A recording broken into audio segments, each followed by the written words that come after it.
If you feel trapped by your own doubts and stuck in a never-ending cycle of struggle, listen to this story of a poor worker who changed his mind and changed everything.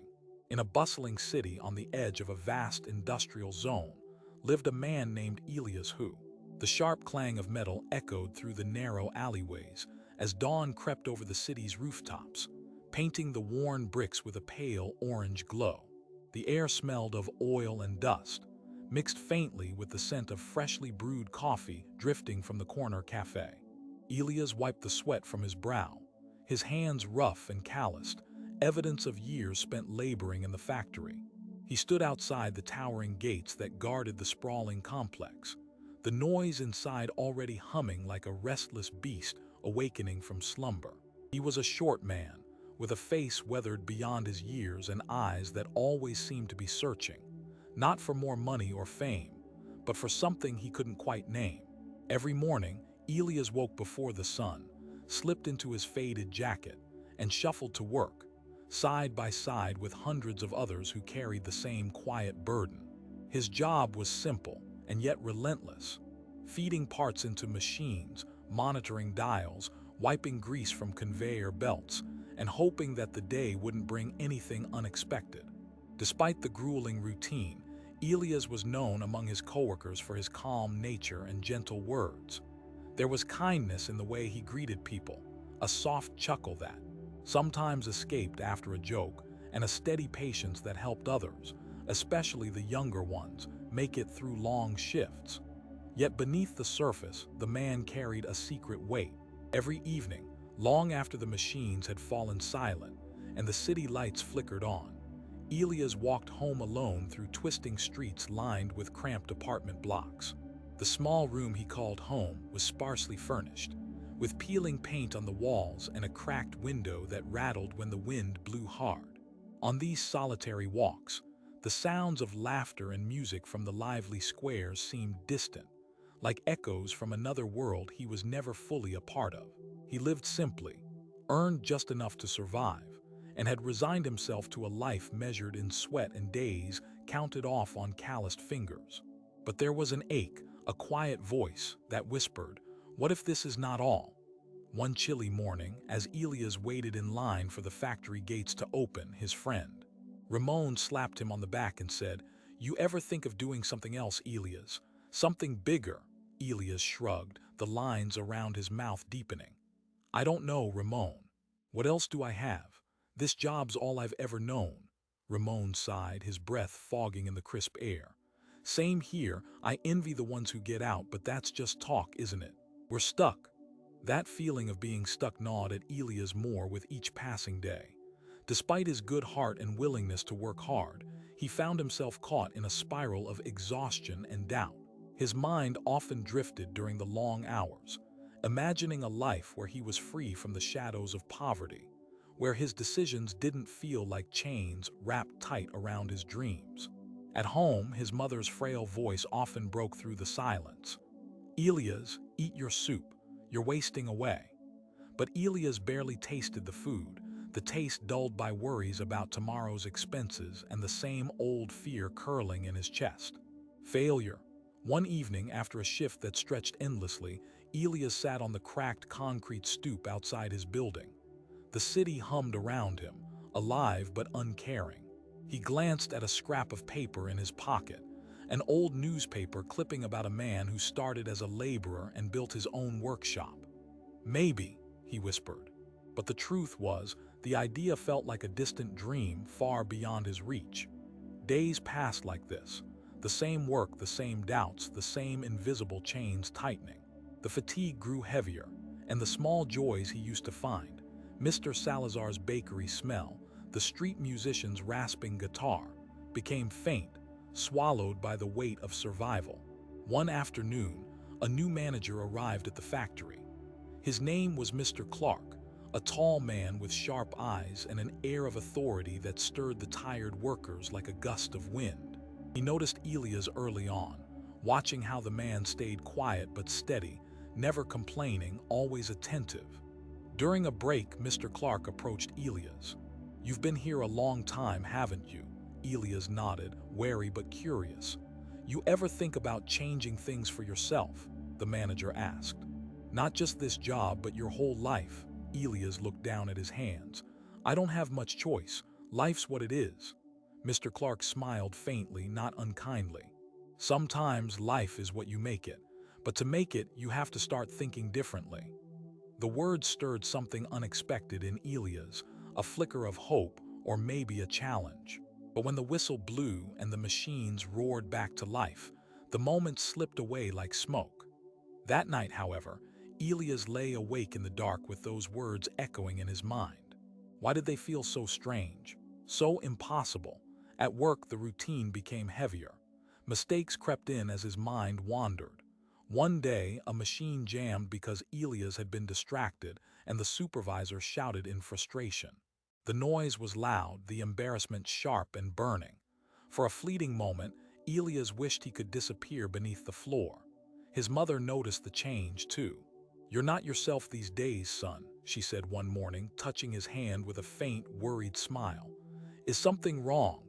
I'm just tired, Ma, he answered, though he knew it was more than that. Weeks rolled into months. The factory's unforgiving pace wore on Elias. His friends joked about their dead-end fate, and it seemed their laughter veiled the same dread gnawing away inside all of them. Each day, Elias felt the walls close in tighter. One cold evening, as he trudged home beneath an indigo sky dotted with stars, a fierce frustration welled up inside him. He stopped beneath a flickering street lamp and clenched his fists until his knuckles ached. What am I doing? He whispered fiercely. Is this all there is? Just surviving, just existing. Tears blurred his vision as he leaned against the lamppost, the weight in his chest suddenly unbearable. I want more, he said, voice breaking. But how? The next day, Elias found himself walking toward a part of town he rarely visited, an old neighborhood where rumor lingered about a mysterious figure known only as the Sage.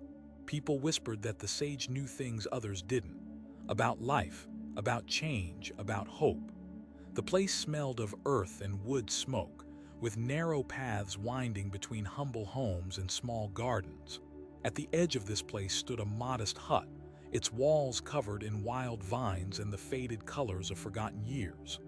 Elias hesitated, then knocked on the weathered door. An old woman opened it, her silver hair tied back in a loose bun, eyes sharp and warm at once. You seek the Sage? She asked, smiling gently. Elias nodded, his heart pounding with a strange mixture of fear and hope. Come in, she said, stepping aside. Inside, the air was thick with the scent of herbs and memories. A man sat by the fire, his back straight, his eyes clear and calm as the mountain lake. His hands rested lightly on his knees, but there was an energy about him, subtle yet unmistakable. You're Elias, the man said softly, as if he had been expecting him. Elias swallowed hard. Yes. How do you know? The sage's eyes twinkled. I see much more than you think, and I hear even the thoughts you don't say out loud. A silence filled the room, deep and alive. You carry chains, the sage continued, but they are not outside. They are made in your mind. Elias frowned. I don't understand. The sage leaned forward. Tell me your story, Elias. Let me hear your heart. And so Elias began to speak. The years of hard work, the constant battle with doubt, the fear that kept him trapped. The sage listened, not with judgment, but with a quiet patience that seemed to soften the weight on Elias' shoulders. When at last he finished, the sage nodded slowly. You think that life has trapped you, that you have no choice, but the greatest cage is the one your mind builds. Elias felt a shiver crawl down his spine. How could this stranger know so much? The sage stood and moved to a small shelf crammed with books and curious objects. He picked up an old, worn scroll and held it out. Before I can help you change your life, you must first learn to change your mind. The room seemed to grow still, the firelight flickering shadows across their faces. The sage looked deep into Elias' eyes.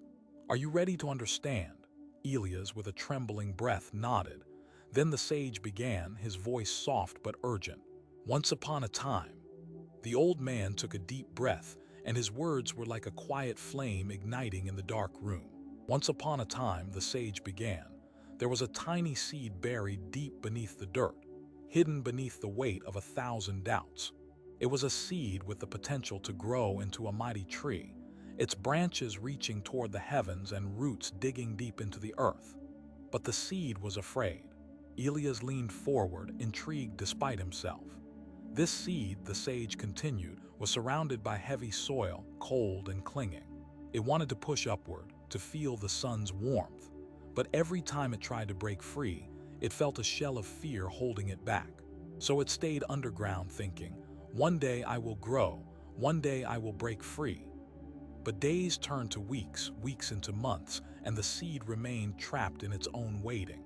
The sage paused, fingers tracing a line in the dust by the hearth. Then came a storm, violent, relentless rain pounded the ground. The winds howled, shaking the very soil around the seed. It could have been the end of its story, but instead something changed. The storm's force cracked the shell around the seed. Painful as it was, the seed felt a surge of life it had never known.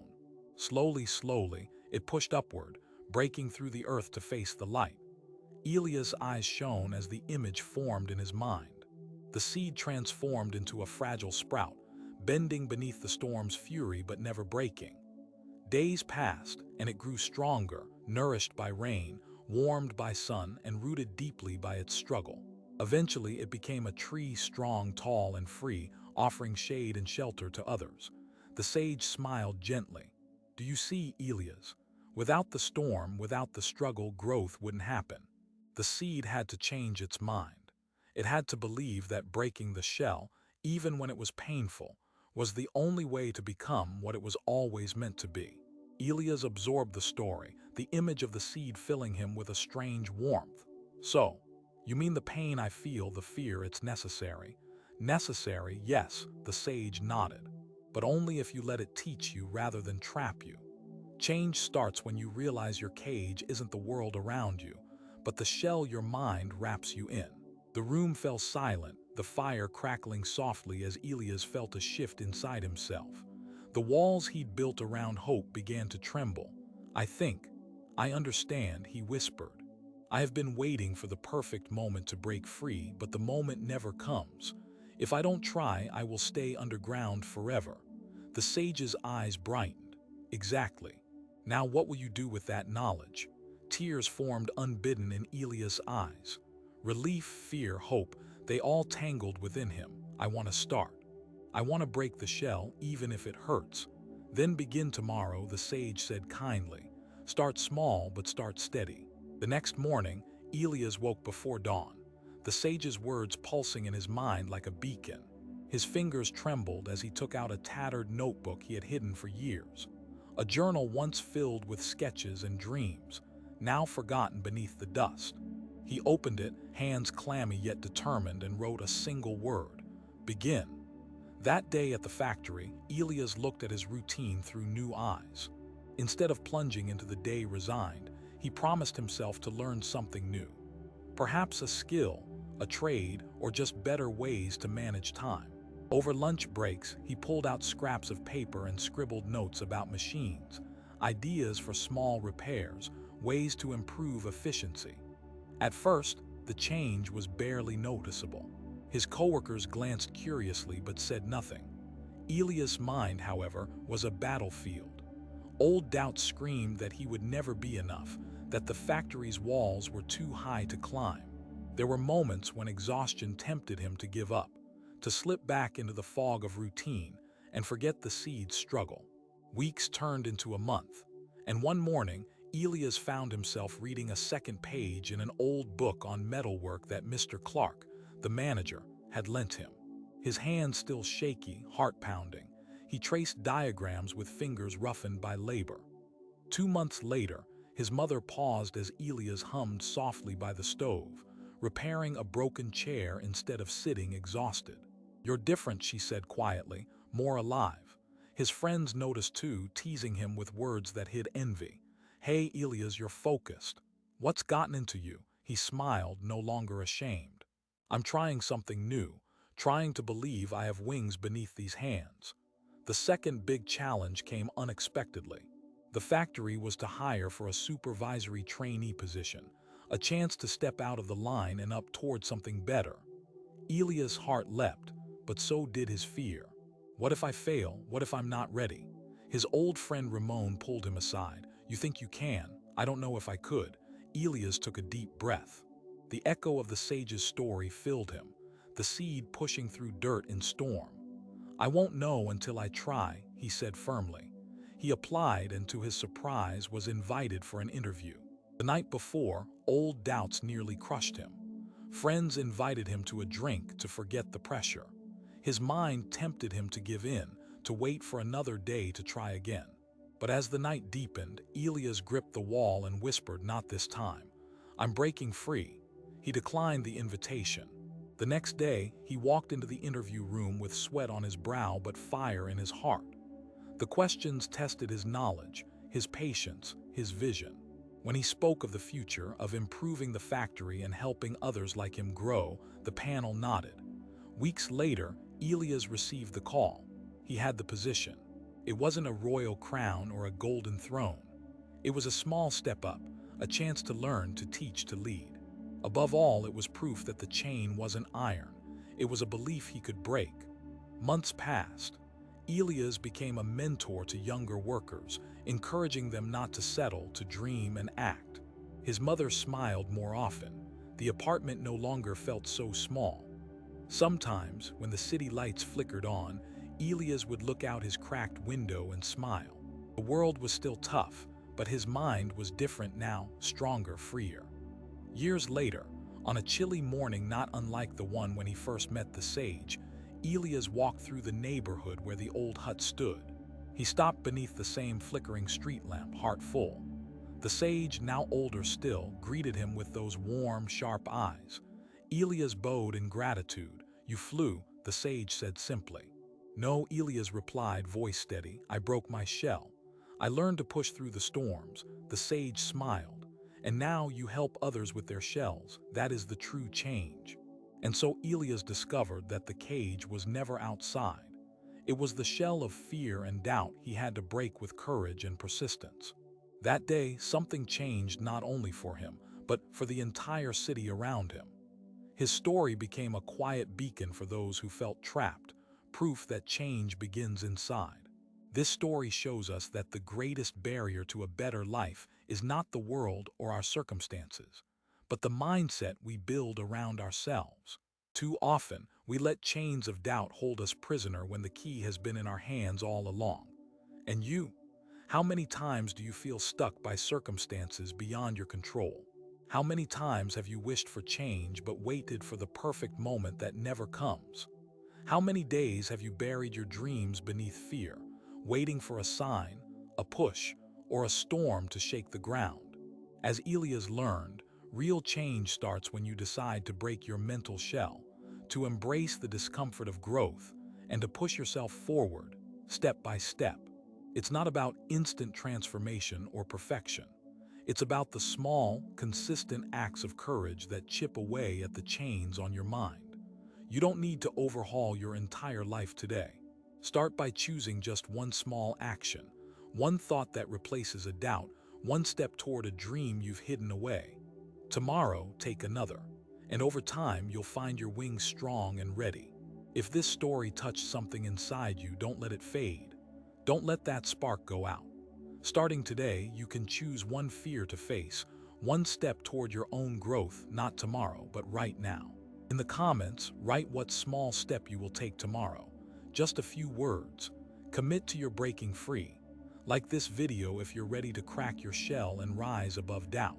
Subscribe for more stories that awaken the courage to change your mind and your life.